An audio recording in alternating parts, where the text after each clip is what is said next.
नमस्कार दोस्तों, जैसा कि आप देख पा रहे हैं आज डेट हो चुकी है अपनी 10।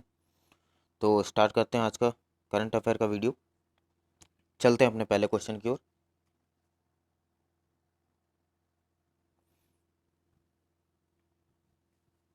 हमारा पहला क्वेश्चन है, हाल ही में केंद्रीय स्वास्थ्य एवं परिवार कल्याण मंत्रालय द्वारा जो है कौन सा ऐप शुरू किया गया।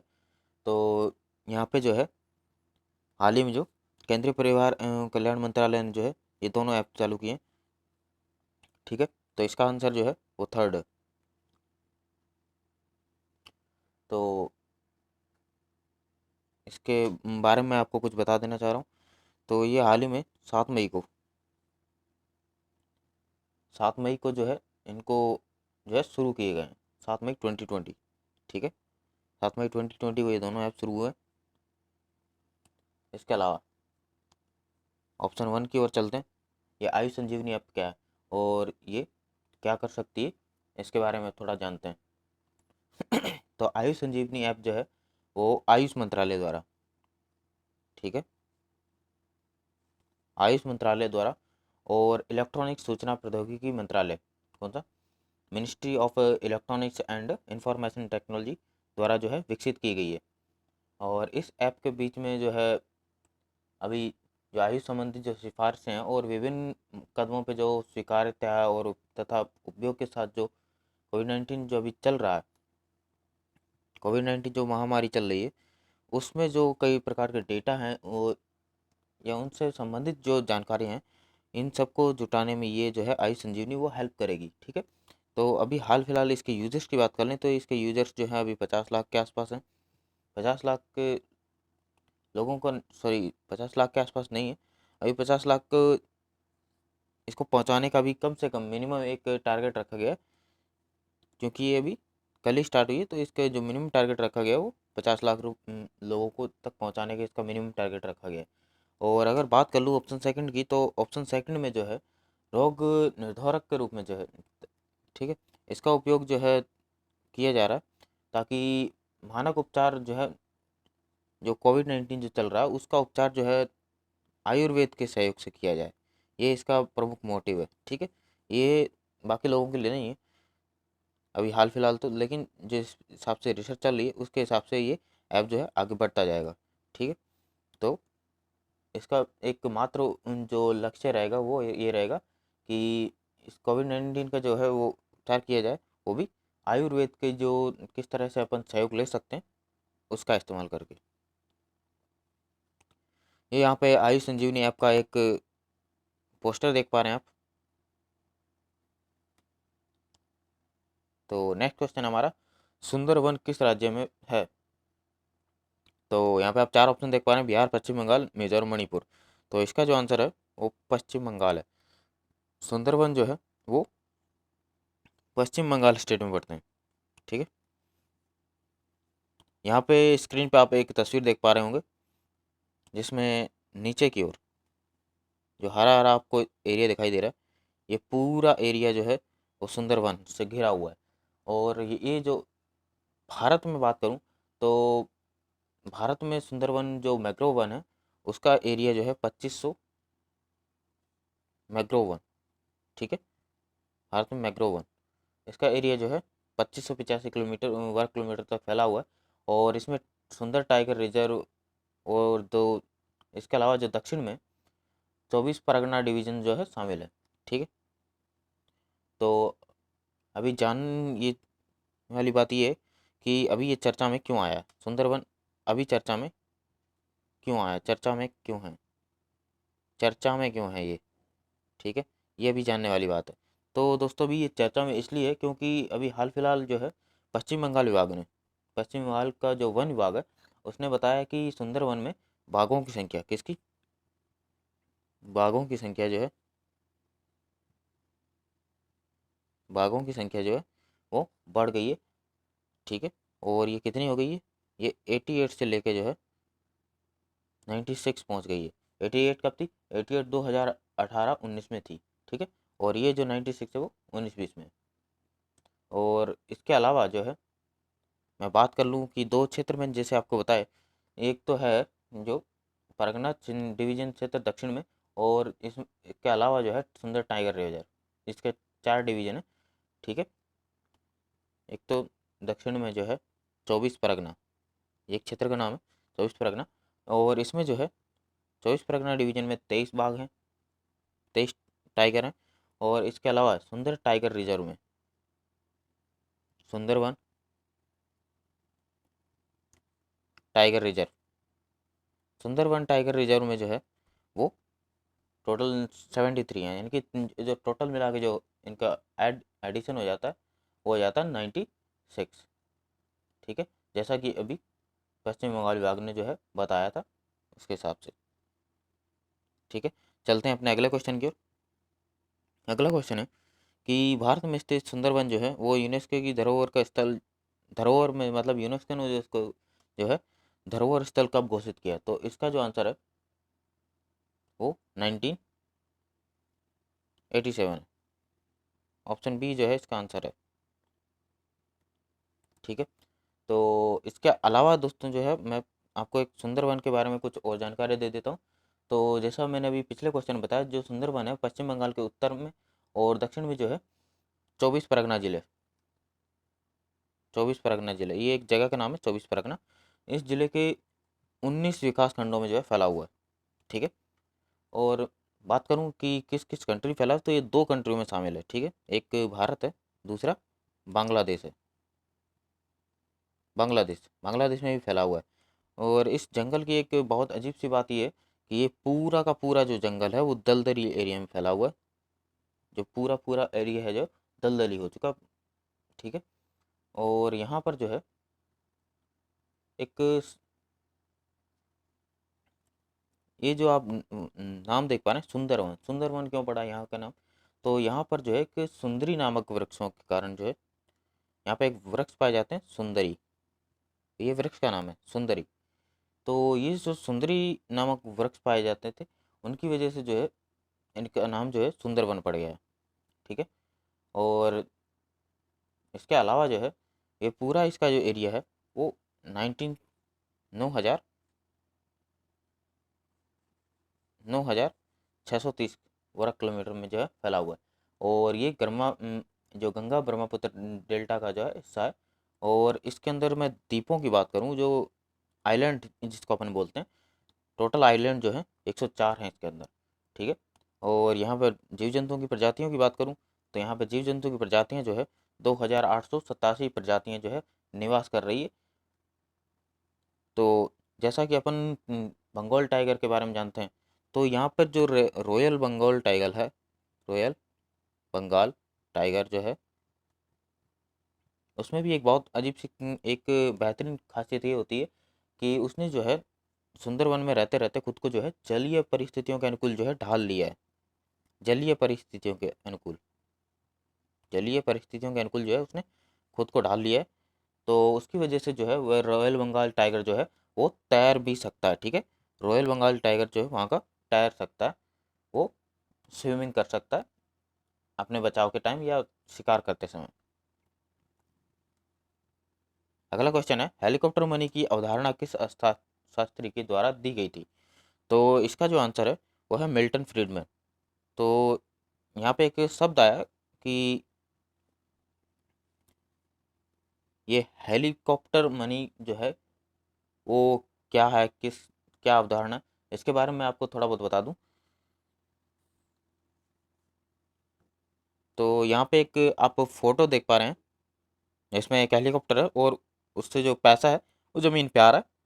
और तो इसके हिसाब से ये जो है एक अवधारणा है, पहली बात, ठीक है। दूसरी चीज़ ये कि इसका उपयोग जो है वो संघर्षरत यानी कि जब अर्थव्यवस्था जो है काफ़ी संघर्ष में आ जाए तो उस समय जो है वापस इसको जो है गति प्रदान करने की एक मोशन जो है, ताकि स्पीड जो वापस पकड़ जाए अपनी पटरी पर जो है वापस आ जाए अर्थव्यवस्था, उसके लिए जो है इस नीति का ठीक है उपयोग किया जाता है। ये इसका मेन मोटिव था इसको लाने का।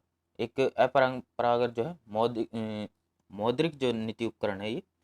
और इसमें जो है हेलीकॉप्टर मनी में हेलीकॉप्टर मनी में जो है इसमें जो है धनराशि का मुद्रण किया जाता है, यानी कि छापा जाता है, और उसके पश्चात जो है जनता में वितरित कर दिया जाता है, यानी कि जो धन छपा है अब वो चला जाएगा जनता के पास। ठीक है, जनता के पास चला जाएगा। जैसा कि आप इस फोटो में देख पा रहे हैं कि एक हेलीकॉप्टर जो है वो पैसा ज़मीन पे यानी कि जनता के पास भेज रहा है। जैसा कि मैंने आपको बताया कि इसमें बहुत बड़ी धनराशि को जो है मुद्रण किया जाता है, उसके पश्चात जो है इसमें जनता को वितरित कर दिया जाता है, जिससे अर्थव्यवस्था की जो मांग है वो संतुलित हो सके और अर्थव्यवस्था पुनः पुनः जो है पटरी पर आ सके। ठीक है, तो इसके अलावा मैं बात करूं तो जैसा कि इसका जो मैंने आंसर आपको बता दिया है, इसका आंसर जो है मिल्टन फ्रीडमैन है। यहाँ आप एक नाम और देख पा रहे हैं, अभिजीत बनर्जी। अभिजीत बनर्जी जो है अमेरिकी निवासी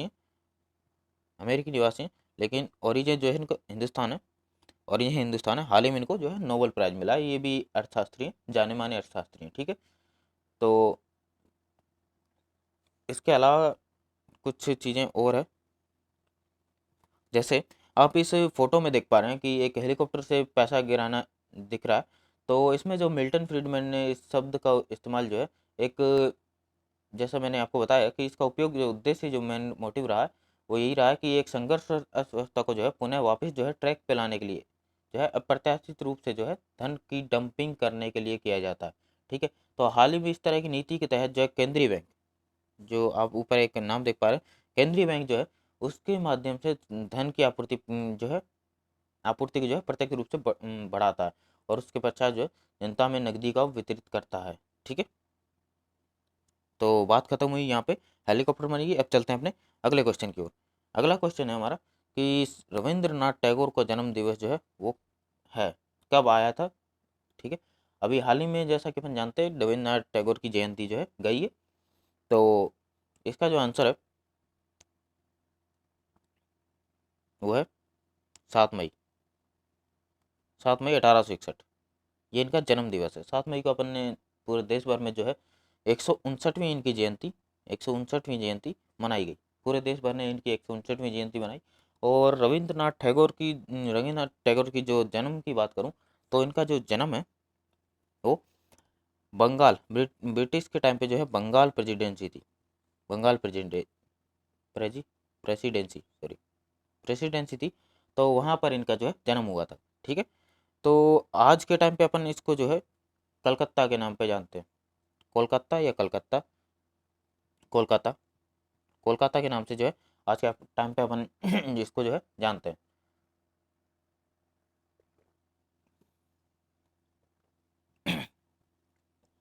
तो इसके अलावा अगर मैं कुछ और बताऊं तो रविन्द्रनाथ टैगोर जो है वो ब्रह्म समाज के एक प्रमुख नेता, ब्रह्म समाज ब्रह्म समाज के आगे हम चर्चा करेंगे। ब्रह्म समाज के नेता, एक प्रमुख नेता थे। क्या नाम था? देवेंद्रनाथ, देवेंद्रनाथ। तो ये जो है देवेंद्रनाथ के पुत्र थे। किसके? देवेंद्रनाथ, इनके पिता का नाम था। रविन्द्रनाथ टैगोर के पिता का नाम देवेंद्रनाथ था। ठीक है, चलते हैं अगले क्वेश्चन की ओर।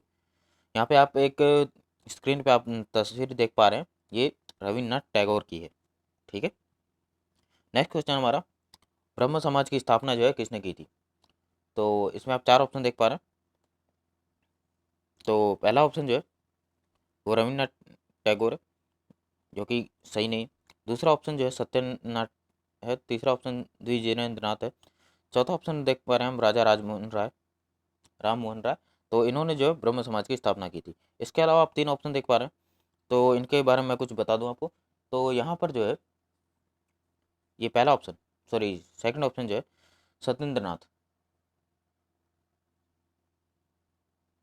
तो सत्येंद्रनाथ जो है इनके जो है भाई थे। किसके? रविन्द्रनाथ टैगोर के। ठीक है, और ये जो है all European all European Indian Indian civil service के लिए जो है नियुक्त किए गए थे इनको। इसको सत्येंद्रनाथ को। ठीक है, नीचे ऑप्शन एक थर्ड दिख पा रहा है, ये जो है रविन्द्रनाथ टैगोर के जो है बड़े भाई थे। ठीक है, ये बड़े भाई थे रविन्द्रनाथ टैगोर के बड़े भाई द्विजेंद्रनाथ। ठीक, चलते हैं अपने। इसके अलावा मैं अगर रविन्द्रनाथ टैगोर के बारे में बताऊं तो रविन्द्रनाथ टैगोर को बहुत सारे नामों से जाना जाता है। जैसे उन नामों में है भानु सिंह ठाकुर, पहला नाम भानु सिंह ठाकुर। ठीक है, इसके अलावा दूसरा नाम गुरुदेव, तीसरा नाम कबीर गुरु, तीसरा नाम कबीर गुरु, चौथा नाम बिस्वा कावी। क्या नाम है? बिस्वा कावी, ये इनका चौथा नाम। इसके अलावा भी कई नाम से जाने गए। ठीक है, तो रविन्द्रनाथ जो टैगोर थे वो एक नीतिज्ञ, कवि, संगीत का कलाकार, आयुर्वेद के शोधकर्ता भी थे। ठीक है, और इनकी जो इन्होंने जितनी भी रचनाएं लिखी है, तो इनके जो गीत हैं, रचनाएं हैं, वो हिंदुस्तानी जो शास्त्रीय संगीत है, ठुमरी शैली, कौन सी? ठुमरी शैली, ठुमरी शैली से जो है प्रभावित थे। इनकी जितनी भी रचनाएं रही वो मैक्सिमम जो है ठुमरी शैली से प्रभावित थी। अगला क्वेश्चन है, रविन्द्रनाथ टैगोर को जो गीतांजलि नोबेल पुरस्कार जो है वो कब मिला था? तो इसका जो आंसर है वो ऑप्शन फर्स्ट है। ऑप्शन फर्स्ट जो है इसका आंसर है। 1913 में जो है गीतांजलि पुरस्कार मिला था इनको। एक महाकाव्य रत्न की जो काव्य रचना की थी इन्होंने गीतांजलि, उसके लिए। ठीक है, इसके लिए इनको जो है नोबेल पुरस्कार दिया गया था। और यह जीतने वाला एक गैर यूरोपीय था, मतलब ये हिंदुस्तानी थे, तो गैर ये ज़्यादातर जो लोगों को है नोबेल पुरस्कार जो है यूरोपीय लोगों को उस समय जो है दिया जाता, तो उस समय ये गैर यूरोपीय थे। ठीक है, और उनकी जो संवेदनशील और बेहतरीन कविता के लिए जो है, ये एक कविता थी गीतांजलि, उन कविता के लिए जो है इनको नोबेल पुरस्कार जो है दिया गया था। ठीक है, इन गीतांजलि जो अगर बात करूं तो ये जो है बहुत इतनी प्रचलित हो गई थी कि इसका अनुवाद जो है कई भाषाओं में करना पड़ा, जैसे अंग्रेजी, फ्रेंच, जर्मन, जापानी, रूसी। इसके अलावा भी जो है कई भाषाओं में इसका जो है इसको रूपांतरण, इसका अनुवाद किया गया, जिससे लोग जो है ज़्यादा से ज़्यादा इनके बारे में जान पाएँ, इस कविता को पढ़ पाए कि आखिरकार क्या था इस कविता में। इसके लिए इसको कई भाषाओं में जो है अनुवाद किया गया था इसका। ठीक है, इसके अलावा जो है इसके अलावा जो मैं रचनाओं की बात कर लूँ, इसके एक तो गीतांजलि था, दूसरा की अगर बात करूँ तो उनमें था काबुली वाला। ये मैं कुछ उनकी खास जो प्रमुख थी उन्हीं के बारे में, जो आज भी लोकप्रिय है, उसके बारे में बातचीत कर रहा हूँ। इसके अलावा इन्होंने बहुत कुछ लिखा। एक था काबुली वाला, दूसरा मास्टर साहब, सेकंड मास्टर साहब। ठीक है, तीसरा है पोस्ट मास्टर, सॉरी तीसरा नहीं है पोस्ट मास्टर, ये दोनों एक साथ में, मास्टर साहब और पोस्ट मास्टर, ये दो जो है इनकी कहानियाँ जो है आज भी प्रचलित है। ये दोनों ही जो है कहानियाँ, काबुली वाला और मास्टर साहब और पोस्ट मास्टर, ये कहानियाँ इनकी जो आज भी दो है प्रचलित है। और एक और विशेष बात जो है रविन्द्रनाथ टैगोर के बारे में मैं आपको बता दूं कि ये एक अकेले ऐसे मात्र कवि थे जिन्होंने दो देशों के, कितने, दो देशों के जो है वहाँ के राष्ट्रगान लिखा गया है। राष्ट्रगान इन्होंने दो देशों के राष्ट्रगान को लिखा है। पहला, जैसा कि हम जानते हैं कि भारत का राष्ट्रगान जो है जन गण मन, जन गण मन, एक तो इसको इन्होंने लिखा है। दूसरा, इन्होंने ही बंगाल का जो बांग्लादेश का जो है, बांग्लादेश का जो राष्ट्रगान है, बांग्लादेश का राष्ट्रगान आमार सोनार बांग्ला, आमार सोनार बांग्ला, इसकी जो रचना है वो भी रविन्द्रनाथ टैगोर ने ही की है। वो अब एक ऐसा जो काम करने वाले एकमात्र कवि हैं, इसके अलावा किसी भी कवि ने ऐसा नहीं किया है, कर नहीं पाया। ठीक है, चलते हैं अगले क्वेश्चन की ओर। अगला क्वेश्चन है हमारा, रविन्द्रनाथ टैगोर को जो है नाइटहुड की उपाधि कब मिली थी? तो रविन्द्रनाथ टैगोर को जो है 1915 में, 1915 में जो है नाइटहुड की जो है उपाधि मिली थी। लेकिन जो है उसके पश्चात 13 अप्रैल 1919। जो मैंने डेट लिखी है शायद आपको याद होगी कि इस दिन को जलियांवाला बाग जो हत्याकांड हुआ था, तो ये काफ़ी जो है भयावह है, जिसमें अंग्रेजी सरकार की हुकूमत जो है उसने वहाँ पर जो मीटिंग चल रही थी ये, ठीक है, उस उन लोगों को घेर कर जो है चारों तरफ से घेर कर गोलियां चलवा दी थी ब्रिटिश सरकार ने, ठीक है। तो उसका विरोध करते हुए जो है इन्होंने नाइटहुड की जो उपाधि है वो वापस जो है ब्रिटिश सरकार को दे दी थी, क्योंकि ये जो है नाइटहुड की जो उपाधि है वो 1915 में ब्रिटिश सरकार ने ही इनको दी थी, ठीक। और इसके अलावा मैं कुछ बात करूं तो इन्होंने जो है रविन्द्रनाथ टैगोर जो है अपने गैर भावुक और दूरदर्शी तरीके से जो है समय समय पर भारत के राष्ट्रवादी आंदोलनों में भी जो है हिस्सा लेते हुए नजर आए थे। इन्होंने न केवल कविताएं लिखी बल्कि राष्ट्रवादी जो आंदोलन थे उनमें भी हिस्सा इन्होंने लिया। राष्ट्रवादी आंदोलनों में जो है हिस्सा इन्होंने लिया है, ठीक है, आंदोलनों में हिस्सा लिया। और इसके लिए वे जो है आधुनिक भारत के राजनीतिक जो पिता हैं, राजनीतिक पिता महात्मा गांधी, जिन्हें हम बापू के नाम से जानते हैं, महात्मा गांधी इनके मित्र थे वो, ठीक है। लेकिन जो है उनकी सोच में कुछ थोड़ा बहुत अलग मतभेद था। जैसे मैं बात करूं तो महात्मा गांधी जो है, महात्मा गांधी उनका पहला पायदान, फर्स्ट सीढ़ी जो थी वो राष्ट्रवाद को मानते थे कि सबसे पहले जो है राष्ट्रवाद आना चाहिए, उसके बाद ही कुछ आना चाहिए, ठीक है। वहीं दूसरी ओर मैं बात करूं रविन्द्रनाथ टैगोर की, तो इनके हिसाब से जो प्रथम सीढ़ी है वो मानवता को ये अपनाते थे कि मानवता ही सबसे पहले, उसके बाद राष्ट्र है, ठीक है। ये इनमें काफ़ी डिफरेंस था। और इसके अलावा जो है रविन्द्रनाथ टैगोर ने महात्मा गांधी को जो है, महात्मा गांधी जैसा आज अपन नाम लेते हैं उनका, तो ये जो महात्मा सब देख पा रहे हैं इसकी जो उपाधि है वो उन्होंने ही उनको दी थी, ठीक। इसके अलावा कुछ और आंदोलन की बात कर लें तो 16 अक्टूबर, कब, 16 अक्टूबर 16 अक्टूबर 1905 में कलकत्ता में रविन्द्रनाथ टैगोर ने जो है नेतृत्व में रक्षाबंधन उत्सव मनाया गया, जिसने जो है एक आंदोलन चल रहा था उसको जो है आगे बढ़ाने की एक कोशिश थी। क्या नाम था उस आंदोलन का? बंग भंग। क्या था? बंग भंग आंदोलन जो है, इसके लिए एक मार्ग प्रशस्त किया इन्होंने। और इसी के आंदोलन में जो है भारत में स्वदेशी आंदोलन का सूत्रपात हुआ, यहीं से एक शुरुआत जो है स्वदेशी आंदोलन की वो हुई थी, ठीक है। इसके अलावा जो है नाइटहुड की उपाधि मिलने के बाद, जैसा कि मैंने क्वेश्चन में पूछा है कि नाइटहुड की उपाधि कब मिली थी, तो इस उपाधि मिलने के बाद जो है उनको नाम के आगे जो है सर लगाया गया था, ठीक है।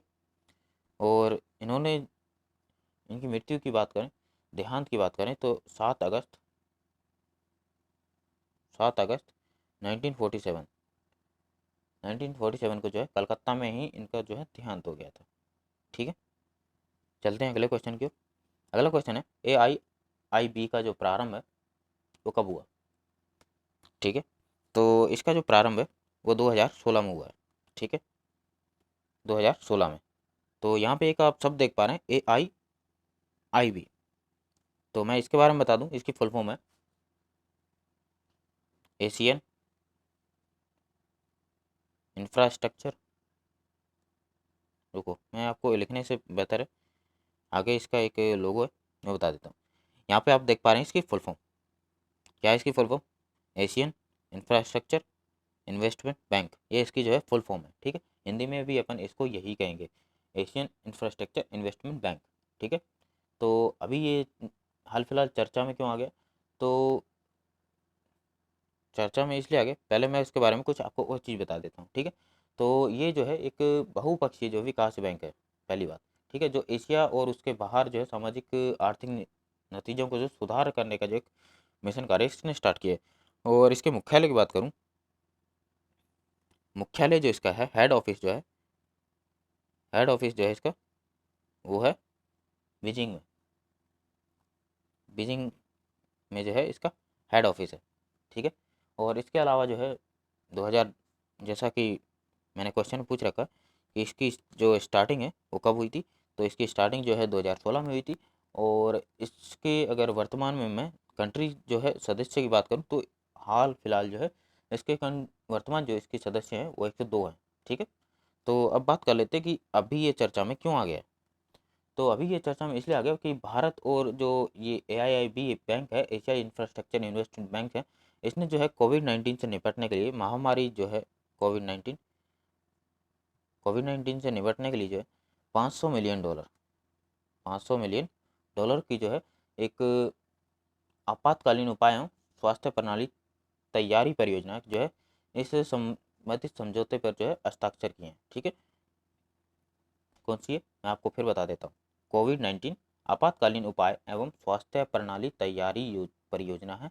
इस समझौते पर जो है हस्ताक्षर किए, इसलिए ये अभी चर्चा में जो है आ गया है। ठीक है, अब बढ़ते हैं थोड़ा सा आगे। इसके अलावा जो है इस परियोजना में कौन कौन शामिल हो गया है भारत के अंदर। ठीक है, कौन कौन इसको रन कर रहा है, तो मैं बता दूं इस परियोजना में जो है राष्ट्रीय स्वास्थ्य मिशन, राष्ट्रीय स्वास्थ्य मिशन पहला। ठीक है, इसको अपन शॉर्ट में जो है नाम के नाम से जानते हैं, सॉरी नाम नहीं, NHM, राष्ट्रीय स्वास्थ्य मिशन, नेशनल हेल्थ मिशन। ठीक है, इसके नाम से अपन इसको जानते हैं। और इसके अलावा राष्ट्रीय रोग नियंत्रण केंद्र, राष्ट्रीय राष्ट्रीय रोग नियंत्रण केंद्र। ठीक है, और इसके साथ साथ जो स्वास्थ्य परिवार कल्याण मंत्रालय है जो है ministry of health and family welfare जो है, इसके अधीनस्थ जो है इस पर काम करेगा ICMR, Indian council of medical research, भारतीय चिकित्सा अनुसंधान परिषद द्वारा जो है इसको आगे बढ़ाया जाएगा। इसमें जो मैं आपको फिर बता देता हूँ कि इसके अंदर मैंने नाम लिए हैं राष्ट्रीय मिशन, राष्ट्रीय स्वास्थ्य मिशन, राष्ट्रीय नियंत्रण जो रोग नियंत्रण केंद्र है, इसके अलावा इसके साथ साथ जो है स्वास्थ्य एवं परिवार कल्याण मंत्रालय के अधीनस्थ जो है काम कर रहा है। वो कौन काम कर रहा है? Indian council of medical research, भारतीय चिकित्सा अनुसंधान परिषद द्वारा, इन तीनों के द्वारा जो है इसको रन किया जाएगा। ठीक है, तो इसके अलावा जो अभी IIB ने जो स्वास्थ्य संबंधी मदद की है, ये AIBB की तरफ से पहली फर्स्ट जो सहायता है वो मिली है। ठीक है, और इस परियोजना के जो अभी मैं बताया कि इस अभी हाल फिलहाल में जो है इसको लड़ने के लिए जो इस्तेमाल किया गया, तो इस परियोजना का जो मेन मोटिव रहेगा वो यही कि भारत में जो कोविड-19 फैला है, उत्पन्न जो खतरे हुए हैं उसको अच्छी तरह से निपटा जा सके पहला। और इसके अलावा जो है राष्ट्रीय जो में जो स्वास्थ्य प्रणालियाँ जो चल रही है, स्वास्थ्य प्रणालियाँ जो चल रही है उनको मजबूत किया जा सके। ठीक है, और कोविड-19 जो है वो देश में कम से कम प्रसार करे या सीमित करना इसका जो मेन मोटिव रहा। और इसके अलावा जो है ये PP किट जो डॉक्टर्स के काम आती है, PP किट, ऑक्सीजन डिलीवरी प्रणाली और दवाओं की खरीद की मात्रा जो बढ़ाना है, संक्रमित लोगों का पता लगाने की क्षमता में वृद्धि करना, इसका ये मेन मोटिव है। ठीक है, तो चलते हैं अपने अगले क्वेश्चन की ओर। अगला क्वेश्चन है हमारा कि ब्रिक्स देशों में नहीं है। दोस्तों मैं यहाँ पे जो पहले आंसर बता देता हूँ, तो इसका जो आंसर है वो अमेरिका है। अमेरिका जो है ब्रिक्स देशों में नहीं है। जैसा कि आप यहाँ पे एक नाम देख पा रहे हैं, जैसा कि इसका नाम है वैसे ही जो है इसकी फुल फॉर्म बनती जाएगी। तो स्टार्ट करते हैं, BRICS, ब्रिक्स। ठीक है, तो पहला अक्षर है बी का मतलब है ब्राज़ील। दूसरा अक्षर है आर का मतलब है रूस। तीसरा अक्षर है आई का मतलब है इंडियन। ठीक है, चौथा अक्षर है सी का मतलब है चीन। ठीक है, पांचवा अक्षर जो है वो है एस का मतलब यहाँ पे साउथ अफ्रीका, दक्षिण अफ्रीका। ठीक है, दक्षिण अफ्रीका। तो ये जैसा कि आपने देखा इसमें 5 शब्द हैं, तो 5 ही देश हैं। कौन कौन से? ब्राज़ील, रूस, India, China and south Africa. इसके अलावा मैं इसके ब्रिक्स के बारे में आपको कुछ बता दूं, तो ब्रिक्स जो है वो स्टार्टिंग में 2009 में स्टार्ट हुआ, लेकिन 2009 में इसमें सिर्फ 4 ही देश थे। कौन कौन से? 4 जब स्टार्ट किया गया था तब इसका नाम था BRIC। ठीक है, तो कौन सा देश शामिल नहीं हुआ? इसमें एक एस वर्ड नहीं आ रहा, तो इस उस समय दक्षिण अफ्रीका जो है शामिल नहीं था। उसके पश्चात जो है 2010 में जो है दक्षिण अफ्रीका, साउथ अफ्रीका जो है इसमें शामिल हो और इसका नाम जो है ब्रिक्स हो गया। ठीक है। और इसका उद्देश्य क्या रहा? इसका उद्देश्य मेन यही है कि जो आपसी सहयोग से जो है दोनों देशों के बीच में जो है सहयोग जो है वृद्धि किया जा सके, सहयोग बढ़ाया जा सके एक दूसरे देश में। बस यही इसका मेन मोटिव रहा। और एक रिपोर्ट ये कहती है कि ये जो ब्रिक्स में देश हैं इसमें 2013 एक रिपोर्ट कहती है। ठीक है। तो 2013 में जो है पूरे देश में इस ब्रिक्स देशों में जितनी है टोटल, वो पूरे 27% थी। मतलब दुनिया की अगर 100% जीडीपी की बात करूं तो टोटल जो है ब्रिक्स खाली 5 देशों ने जो है जीडीपी ले रखी है 27%। ठीक है। इसके अलावा एक विशेषज्ञों का मानना ये भी था कि अगर ये अभी जो कोविड-19 महामारी चल रहा है, अगर ये नहीं आता तो 2020 के अंत तक, एकदम लास्ट तक जो है दिसंबर तक अगर मैं बात करूँ तो इसकी जो हिस्सेदारी है वो 50% हो जाती बढ़ के। ठीक है। इसकी हिस्सेदारी 50% हो जाती। अब मैं यहाँ पे बात कर लूँ, मैंने आपको ब्रिक्स देशों के बारे में बताया और ये क्या करता है, क्या इसका मोटिव रहा, उसके बारे में बताया। लेकिन अब ये जान लेते हैं कि अभी ये हाल फिलहाल ये चर्चा में क्यों आ गया, क्यों चर्चा में है, उसके बारे में जान लेते हैं। तो हाल ही में जो है विदेश मंत्रालय के ब्रिक्स के जो ब्रिक्स देशों के विदेश मंत्रालय मंत्रियों जो द्वारा जो है एक बैठक ली गई थी या एक मीटिंग हुई है। तो उसमें जो है क्या हुआ है वो मैं आपको बता दूं। कोविड-19 से उत्पन्न जो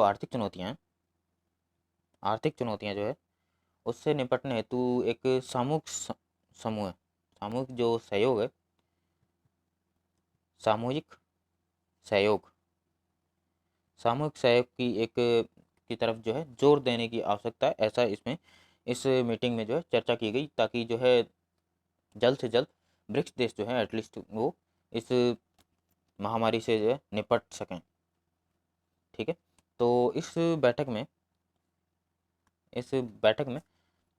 कोविड-19 से राहत पाने के लिए जो है 15 बिलियन 15 बिलियन अमेरिकी डॉलर 15 बिलियन अमेरिकी डॉलर जो है इस राहत कोष का जो स्थापना करने का जो है एक निर्णय लिया गया है। ठीक है। इस बैठक में पांचों देश शामिल हुए थे, कोई भी देश जो है वंचित नहीं रहा, कोई भी देश अलग नहीं रहा, उसमें पांचों देश शामिल हुए थे।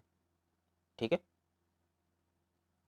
और इसके अलावा जो है हाल ही में बैठक में विदेश मंत्रियों ने जो है वैश्विक सहयोग के प्रति भारत की प्रतिबद्धता को जो दोहराया। उसने कहा कि जैसा कि अपन जानते हैं भारत की तरफ से जो है काफ़ी देशों को जो दवाइयाँ जा चुकी है।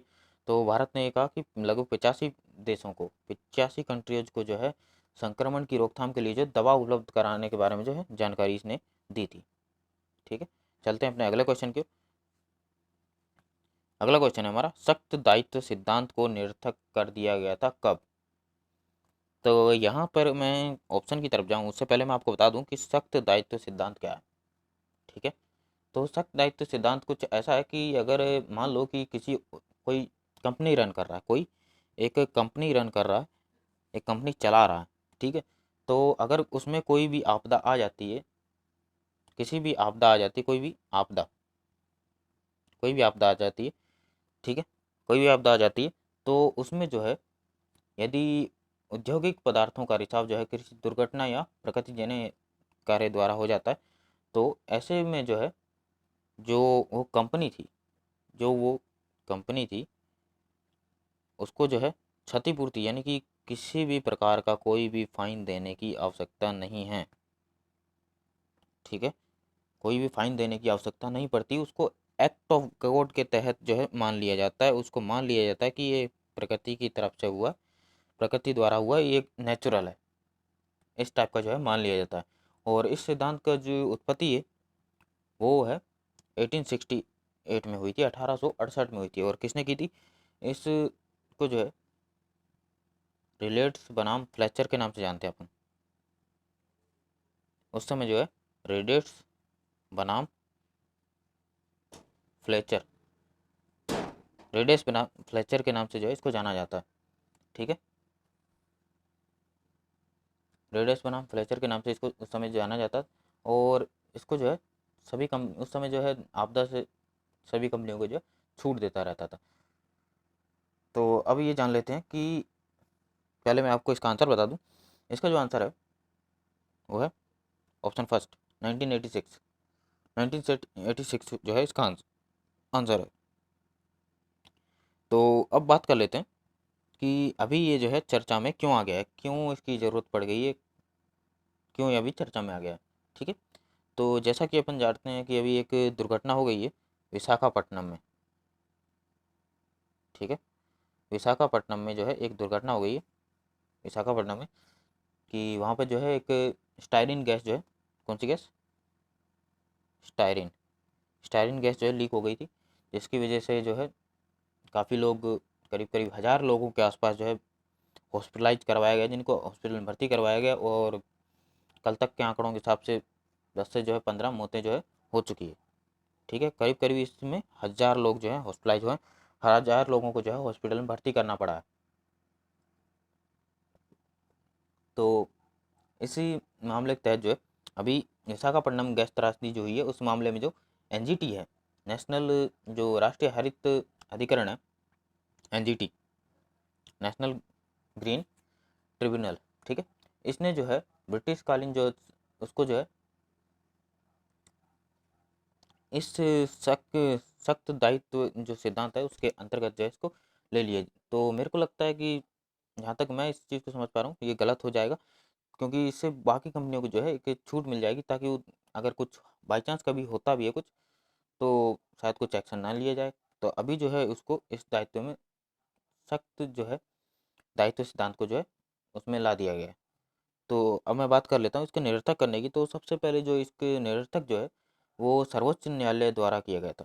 सर्वोच्च न्यायालय, सुप्रीम कोर्ट, सुप्रीम कोर्ट द्वारा किया गया था। ठीक है, और इसको जो है एनजीटी ने जो एलजी पॉलीमर है, एलजी पॉलीमर है, उस पर 50 करोड़ की जो है क्षतिपूर्ति के लिए जो है एक समिति का गठन भी किया है इसके साथ में। और अगर मैं बात करूँ पूर्ण दायित्व की, पूर्ण दायित्व का क्या सिद्धांत है, ये तो एक सख्त दायित्व है, एक आता है शब्द इसी के अंतर्गत, पूर्ण दायित्व सिद्धांत, पूर्ण दायित्व सिद्धांत। तो पूर्ण दायित्व सिद्धांत की बात करूं तो सर्वोच्च न्यायालय के एक दिल्ली में जो एक पहले, इससे पहले एक और जो है गैस रिसाव जो हो चुका है, वो मैं आपको बता दूं, गैस का जो है रिसाव हो गया था, ओलियम, ओलियम गैस रिसाव हो गया था। उस मामले के बाद जो है भारत जैसे विकासशील देशों के नागरिकों के अधिकार की रक्षा के लिए, किसके लिए, नागरिकों के अधिकार की रक्षा के लिए जो है, जो ये कानून जो आप देख पा रहे हैं वो पूरी तरह जो है निरर्थक लगने लगा। तो इसके स्थान पर जो है एक और नया कानून लाया गया, उसका नाम था पूर्ण दायित्व। ये तो था सख्त दायित्व, एक था पूर्ण दायित्व सिद्धांत। तो ये जो पूर्ण दायित्व सिद्धांत है उसके बारे में आपको बता दूं, तो ये पूर्ण दायित्व सिद्धांत जो है 1984, ये साल बहुत लोगों को याद होगा, क्योंकि इस समय भी एक बहुत ही खतरनाक जो है दुर्घटना घटित हो गई थी इस साल। तो इस साल हुआ था एक भोपाल जो गैस त्रासदी जो हुआ था वो 1984 में हुआ था, भोपाल गैस त्रासदी। तो इसके पश्चात जो है वहाँ के जो मुख्य न्यायाधीश थे उस समय अपने इंडिया के, वो थे P N Bhagwati, P N Bhagwati, P N Bhagwati, ये उस समय मुख्य न्यायाधीश थे। इन्होंने जो है उस समय पूरी कोशिश की कि उनको लग रहा था कि, या उनके हिसाब से जो उनका अनुमान जो कह रहा था, उनका जो अनुभव कह रहा था, उसके हिसाब से पूरा जो है उस समय 1984 में जो है इसका जो जिम्मेदार है वो कॉर्पोरेट इकाइयाँ ही थी, जो वहाँ की जो उस कंपनी रन कर रही थी उसको ही जिम्मेदार माना गया, लेकिन उनकी बात जो है उस समय ज़्यादा किसी ने गौर नहीं किया। ठीक है, तो उस समय भी जैसा कि हम जानते हैं कि उस पर ज़्यादा कोई दबाव नहीं आया कंपनी पे, और उसका जो मालिक है वो आज भी जिंदा है। भोपाल गैस की त्रासदी उसका जो मालिक है वो आज भी जिंदा है। ठीक है, तो इसके जो पूर्ण दायित्व जो सिद्धांत है उसके माध्यम से सर्वोच्च जो न्यायालय थे अपने, उसने यह तय करना चाहता था कि भविष्य में कोई ऐसी दुर्घटना हो, भविष्य में अगर कोई ऐसी दुर्घटना होती है तो वो जो है किसी प्रकार की उसको जो छूट जो है वो प्रदान ना की जाए,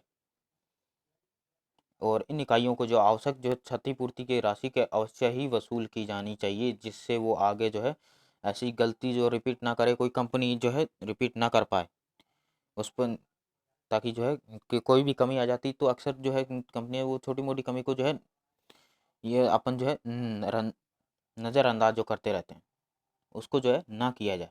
ठीक है, तो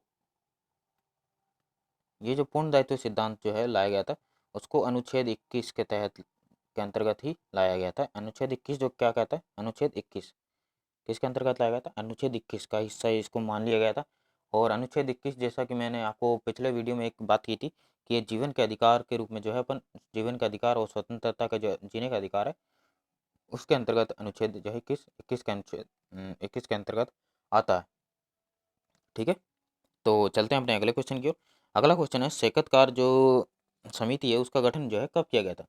सेकतकार जो समिति है उसका गठन दोस्तों 2016 में। क्या आंसर है इसका, 2016। 2016 में इसका जो गठन किया गया था। तो क्वेश्चन ये उठता है कि ये समिति जो है अभी हाल फिलहाल चर्चा में क्यों आ गई और ये समिति क्या करती है, ये भी जानने लायक बात है। ठीक है, तो हाल फिलहाल चर्चा में इसलिए आ गई है क्योंकि जो अभी जो अपने वर्तमान में जो रक्षा मंत्री जो हैं वो हैं राजनाथ सिंह। राजनाथ सिंह ने जो है मिलिट्री इंजीनियरिंग सर्विस जो MES है, उसके जो पद थे, कितने पद थे, 9,304 पद, इनको जो है प्रस्ताव जो है समाप्त करने की जो मंजूरी दे दी गई है। अब इनकी कोई ज़रूरत नहीं है ऐसा उनने कह दिया। ठीक है, तो बात कर लेता हूँ कि ऐसा जो इसमें इसका क्या रोल रहा सेकातकार समिति का जो है, तो बात कर लेते हैं इसके बारे में। तो इस सेकातकार समिति की जो है अध्यक्ष कौन है, वो जो है एक lieutenant general DB DB Shekatkar DB Shekatkar इसके जो है इसके अध्यक्ष हैं डीबी सेकातकर। जैसा कि इस समिति के नाम से देख पा रहे हैं आप, इनके नाम पे रखा गया है। और बात कर लूँ तो इनके प्रोफेशन की, तो ये जो है जैसा कि मैंने स्टार्टिंग में इनका नाम लेते वक्त बताया कि ये लेफ्टिनेंट जनरल है। ठीक, तो अभी ये जो है सेवानिवृत्त हो चुके हैं, इनकी जो इन्होंने जो है रिटायरमेंट ले लिया है। तो इन्होंने जो है इसकी अध्यक्षता में जो ये निर्णय लिया गया है। और ये समिति करती क्या है इसके अलावा ये करती है कि युद्ध क्षमता को इनका बढ़ाना, युद्ध क्षमता इसको बढ़ाना एक मेन मोटिव में है। और जो सशस्त्र बल पे जो खर्चे हैं वो संतुलित हों, जो पैसा है वो सही जगह सही टाइम पे लगाया जाए, ऐसा जो है ये सहकातकार समिति जो है करती है। ठीक है, तो रक्षा मंत्री ने जो है इस समिति के सिफारिश के आधार पर जो है सेना के सामान्य और औद्योगिक क्षेत्र पर रिक्त पड़े पद, कितने रिक्त पड़े हुए थे, 13,157 पद, इतने पद जो है रिक्त पड़े हुए थे। इन पदों को में जो है सैन्य जो इंजीनियरिंग पद थे 9,304, इनको जो है ख़त्म करने की अनुमति दे दी गई है। और इस के तहत जो है इस समिति के तहत इसने कहा है कि अगर कुछ ऐसा ही चलता रहा तो अगले 5 साल में अपन जो है लगभग 25,000 करोड़ रुपए जो है इसकी बचत कर चुके होंगे, 25,000 करोड़ रुपए जो है बचा चुके होंगे।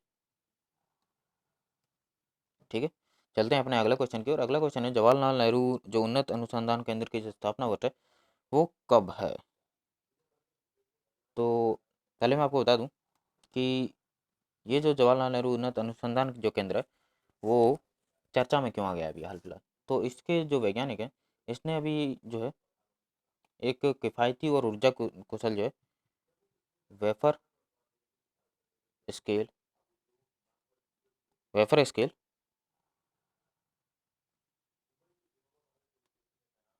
फोटो डिटेक्टर जो है अभी एक विकसित किया है।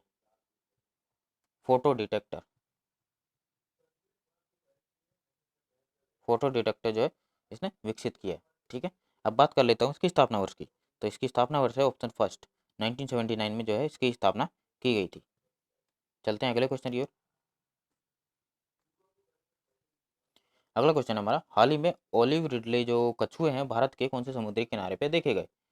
तो इसका जो आंसर है वो है ऑप्शन 4, उड़ीसा। उड़ीसा के किनारे पे जो है देखे गए हैं। ठीक है, तो यहाँ पे आप एक तस्वीर देख पा रहे हैं दोस्तों, यहाँ पे बहुत सारे आपको कछुए जो हैं दिखाई दे पड़ रहे होंगे। तो इन्हीं को जो है जाना जाता है, ये जो है ओलिव रिडले समुद्री कछुए हैं। क्या हैं? जैसा मैंने क्वेश्चन पूछा, ओलिव रिडले, ओलिव रिडले कछुए हैं ये सब। ठीक है, तो ये अभी जो है मार्च के महीने में जो है, मार्च के महीने में समुद्र तट पे जो है करीब करीब इनकी संख्या थी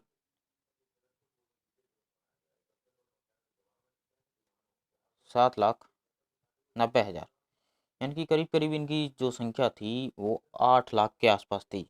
ठीक है, तो ये क्या करते हैं, ये समुद्र किनारे पे आते हैं, वहाँ पे अंडे देने के लिए पहुँचते हैं सिर्फ। क्या मोटिव रहता है, यहाँ पे ये अंडे देते हैं। और अब जो ये तस्वीर देख पा रहे हैं, ये इनके बच्चे तक बाहर आ चुके हैं इन कछुओं के। ठीक है,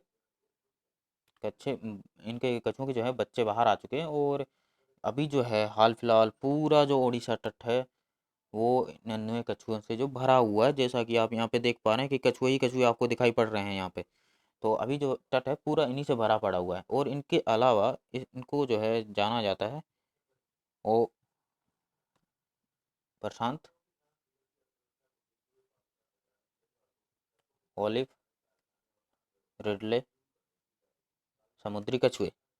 ठीक है, ये इनके एक और नाम है जिनसे इनको जाना जाता है। और अगर ये बात करूं कि ये मुख्यतः कहाँ पाए जाते हैं, तो ये बता दूं, ये प्रशांत, हिंद और अटलांटिक, इसके अलावा अटलांटिक, अटलांटिक महासागर में जो है पाए जाते हैं। और ये मांसाहारी होते हैं। ठीक है, इसके अलावा, इसके अलावा जो है IUCN, इसने जो है, ये क्या है, सबसे बड़ा संगठन है IUCN। ठीक है, ये पर्यावरण की दिशा में काम कर रहा है। तो इसने जो है इसको अति संवेदनशील यानी कि रेड लिस्ट में रखा हुआ था। लेकिन ऑलिव रिडले जो है बहुत हज़ारों किलोमीटर की यात्रा करके जो है यहाँ पे ओडिशा तट पे जो है अंडे देने पहुँचते हैं। और उसके पश्चात जब ये अंडे जो निकले बच्चे जो है समुद्री मार्ग से वापस जो है हज़ारों किलोमीटर की यात्रा करके वापस अपने निवास स्थान की ओर पहुँच जाते हैं। ठीक है, चलते हैं अगले क्वेश्चन की ओर। अगला क्वेश्चन है, हाल ही में विश्व रेड क्रॉस जो दिवस है वो मनाया गया है, वो कब मनाया गया है, उसकी डेट आपको बतानी है। तो इसका जो आंसर है वो है 8 मई। ठीक है, 8 मई को जो है विश्व रेड क्रॉस दिवस जो है मनाया गया। तो मैं बात कर लूँ यहाँ पे कि ये विश्व को हटा दीजिए, जो रेड को क्रॉस जो है, एक शब्द है रेड क्रॉस। ठीक है, तो ये क्या है, तो ये जो है एक अंतर्राष्ट्रीय संस्था है, पहली बात। ठीक है, एक अंतर्राष्ट्रीय संस्था है, पहली चीज़। और ये करती क्या है, तो ये करती है कि किसी भी भेदभाव के, युद्ध और जो महामारी है, प्राकृतिक आपदा है, इस स्थिति में जो है लोगों की रक्षा करना। ठीक है, इसका एक प्रमुख मोटिव है। ठीक है, ठीक है। और इसके अलावा जो है वो रेड क्रॉस के जनक की बात कर लूँ, इसकी स्टार्टिंग जो है किसने की, इसके जनक माने जाते हैं gene Henry Dunant, gene Henry Dunant, ये इनके जनक माने जाते हैं। और इनका जो जन्म है उसी के आधार पर जो है विश्व रेड क्रॉस जो है दिवस जो है मनाया जाता है। इनका जन्म हुआ था 8 मई 1828 को। ठीक है, तो इन्हीं के जन्म, जैसा मैंने आपको बताया, इनके जन्म दिवस पे ही विश्व रेड क्रॉस दिवस जो है मनाया जाता है। ठीक है, तो दोस्तों आज की वीडियो में इतना ही, मिलते हैं अगली वीडियो में। तब तक के लिए जो है आप जो है सुरक्षित रहें, अपने घरों में रहें।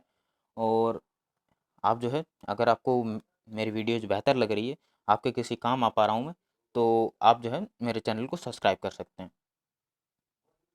धन्यवाद।